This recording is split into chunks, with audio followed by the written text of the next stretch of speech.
গত 5-7 মাস যাবৎ দেখতেছি বিচারিক প্রক্রিয়ার নামে বিভিন্ন ধরনের সময় ক্ষেপণের প্রচেষ্টা চলছে, বিভিন্ন জায়গা থেকে বিভিন্ন ধরনের অসহযোগিতার খবর রয়েছে। এবং আওয়ামী লীগ যে গণহত্যা করেছে সেটার মানে আমরা আলাদা করে প্রমাণ করার কোনো প্রয়োজনীয়তা আছে বলে আমরা মনে করি না। জনগণের সামনে এটা সুস্পষ্ট, তারা প্রকাশ্য দিবালোকে ভিডিও ফুটেজ রয়েছে, তারা গণহত্যা চালিয়েছে। আমরা মনে করি তাদের যে ভিডিও ফুটেজ যে প্রমাণগুলো রয়েছে সেই প্রমাণই তাদেরকে নির্বাহী আদেশের মাধ্যমে নিষিদ্ধ করার জন্য যথেষ্ট। আমরা সরকারের কাছে দাবি জানিয়েছি যে আপনারা টালবাহানাপূর্ণ বক্তব্য, প্রতারণামূলক বক্তব্য দেওয়া বন্ধ করে আওয়ামী লীগকে নিষিদ্ধ ঘোষণা করুন।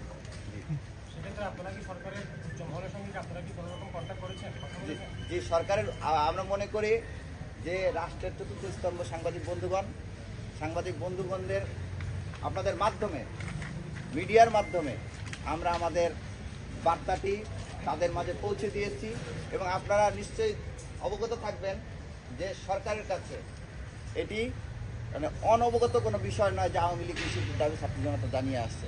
সুতরাং তাদেরকে আবার নতুন করে জানানোর প্রয়োজনীয়তা আমরা অনুভব করি না। আমরা মনে করি আমরা একসাথে আন্দোলন করে খুনি হাসিনাকে এখান থেকে হটিয়েছি।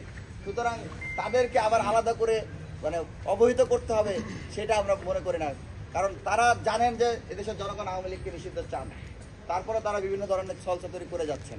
তা আমরা মিডিয়া কর্মীদের মাধ্যমে, আপনাদের মাধ্যমে সরকারের কাছে আহ্বান রাখবো, আপনারা গড়িমসি বন্ধ করুন, বিভিন্ন ধরনের টালমাহানা বন্ধ করুন, বিভিন্ন মহলের কথাবার্তা শোনা বন্ধ করুন, ছাত্র জনতার কথা শুনুন। ছাত্র জনতাই আপনাদের ম্যান্ডেট, ছাত্র জনতার চোখের ভাষাকে বুঝুন, আওয়ামী লীগকে নিষিদ্ধ করুন, গণহত্যার বিচার করুন। অনেক উপদেষ্টাই, একজন দুজন অনেক উপদেষ্টাই এই ধরনের বক্তব্য দিয়েছে এবং কারা বক্তব্য দিয়েছে সেটা আপনারা জানেন। সুতরাং তাদের নাম আলাদা করে উল্লেখ করার প্রয়োজনীয়তা আমরা অনুভব করি। আর শুধু বক্তব্য দেয়া না, বক্তব্য দেওয়ার বাইরেও আমরা দেখতে পেয়েছি অনেক উপদেষ্টা তারা এরকম মনোভাব ধারণ করে। আর কারা কোন মনোভাব ধারণ করে এটা আসলে আপনার তদন্ত করে দেখবেন। যারাই হচ্ছে বাংলাদেশের মাটিতে আওয়ামী লীগকে ফিরানোর চক্রান্ত করবে, আমরা তাদের বিরুদ্ধে আন্দোলন করে তুলব। সারা দেশের অন্যান্য বিশ্ববিদ্যালয়গুলোতে কি আপনাদের মঞ্চের কোনো শাখা আছে কিনা এবং আপনাদের জুলাই রিভাইভ কর্মসূচি সারা দেশব্যাপী না শুধুমাত্র ঢাকা বিশ্ববিদ্যালয়? এটা আমাদের সারা দেশব্যাপী চলমান থাকবে। আপনারা হয়তো দেখেছেন ইতিমধ্যে আমাদের এখানে শুধু ঢাকা বিশ্ববিদ্যালয় নয়, এখানে প্রাইভেট বিশ্ববিদ্যালয়ের প্রতিনিধি রয়েছেন, জগন্নাথ বিশ্ববিদ্যালয়ের প্রতিনিধি রয়েছেন, তারপরে ঢাকা কলেজের প্রতিনিধি রয়েছেন, রাজশাহী বিশ্ববিদ্যালয়ের প্রতিনিধি সালাউদ্দিন আহমেদ এখানে আছেন। যে নামগুলো আমরা আবার বলছি, এখানে রাজশাহী বিশ্ববিদ্যালয়ের প্রতিনিধি সালাউদ্দিন আহমেদ রয়েছেন, জগন্নাথ বিশ্ববিদ্যালয়ের প্রতিনিধি মাসুদ রানা রয়েছেন, ঢাকা কলেজের প্রতিনিধি ইব্রাহিম খলিল রয়েছেন, তারপরে প্রাইভেট বিশ্ববিদ্যালয়ের প্রতিনিধি তাহমিদ হুজাইফা রয়েছেন এবং জুলাইয়ের আহত প্রাইভেট বিশ্ববিদ্যালয়ের প্রতিনিধি তাহমিদ হুজাইফা ভাই রয়েছেন।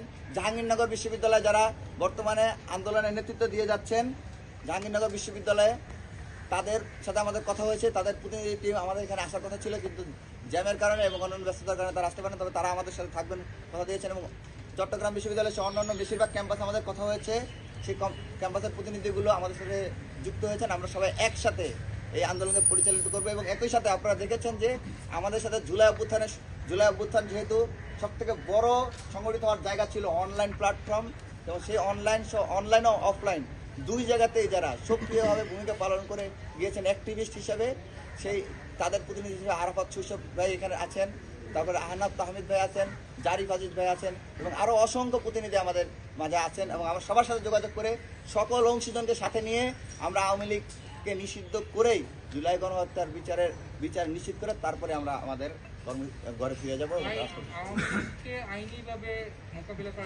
গণহত্যা সংগঠিত করেছিল, সুতরাং যারা ফৌজদারি অপরাধে যুক্ত নয় তারাও এই গণহত্যায় মৌন সমর্থন দিয়েছিল। আওয়ামী লীগ কোনোভাবে টিকে গেলে জুলাই আন্দোলনকারীদের উপরে নির্মম প্রতিশোধ গ্রহণ করত। এর বিভিন্ন পদক্ষেপ আমরা আন্দোলন চলাকালে দেখেছি।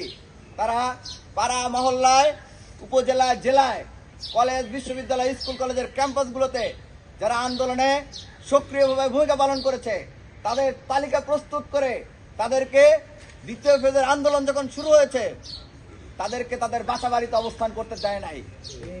এই মত অবস্থায় সরকারের উপদেষ্টা মহল বিভিন্ন মহল থেকে, সরকারের উপদেষ্টা সহ বিভিন্ন মহল থেকে আওয়ামী লীগকে পুনর্বাসনের হীন প্রচেষ্টা চালিয়ে যাচ্ছে, যা জুলাইয়ের শহীদ ও আহতদের রক্তের সাথে সুস্পষ্ট বেইমানি। আওয়ামী লীগ কর্তৃক সংগঠিত জুলাই গণহত্যা শুধু দেশীয় নয়, বরং আন্তর্জাতিক বিভিন্ন মানবাধিকার সংগঠনের পাশাপাশি জাতিসংঘ কর্তৃক স্বীকৃত। আওয়ামী লীগ একটি সশস্ত্র জঙ্গি সংগঠন, যারা শুধু জুলাইয়ে নয়, বরং গত 15-16 বছর যাবৎ এদেশের নারী, পুরুষ, শিশু নির্বিশেষে সাধারণ নিরীহ জনগণকে হত্যা করে খুঁচিয়ে খুঁচিয়ে উল্লাস করেছে। শুধু জুলাই গণহত্যা নয়, শাপলা গণহত্যা, পিলখানা হত্যাকাণ্ড, সেরকম সহস্রাধিকেরও বেশি ঘটনা রয়েছে, যার একটা সিঙ্গেল কারণে আওয়ামী লীগকে নিষিদ্ধ করার জন্য যথেষ্ট। কিন্তু তাই আমরা সরকারের প্রতি আহ্বান জানাবো, জনগণকে বোকা বানানোর চেষ্টা করবেন না। ছাত্র জনতা এখন আগের থেকে অনেক বেশি সচেতন। গড়িমসি বন্ধ করে অনতি বিলম্বে আওয়ামী লীগকে নিষিদ্ধ ঘোষণা করুন।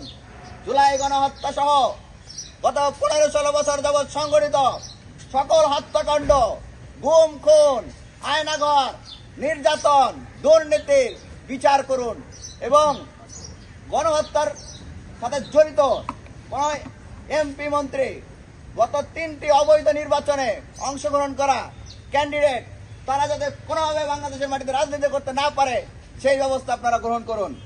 যদি আপনারা সেটি না করেন, যদি আপনারা সেটি না করে ছাত্র জনতার বিরুদ্ধে অবস্থান গ্রহণ করেন, জুলাই শহীদদের রক্তের সাথে বেইমানি করে আওয়ামী লীগকে পুনর্বাসন করার দুঃসাহস দেখান, তাহলে আপনাদেরকেও এই ভয়াবহ আওয়ামী লীগের মতো ভয়াবহ পরিণতির কথা আপনাদের স্মরণ রাখা উচিত।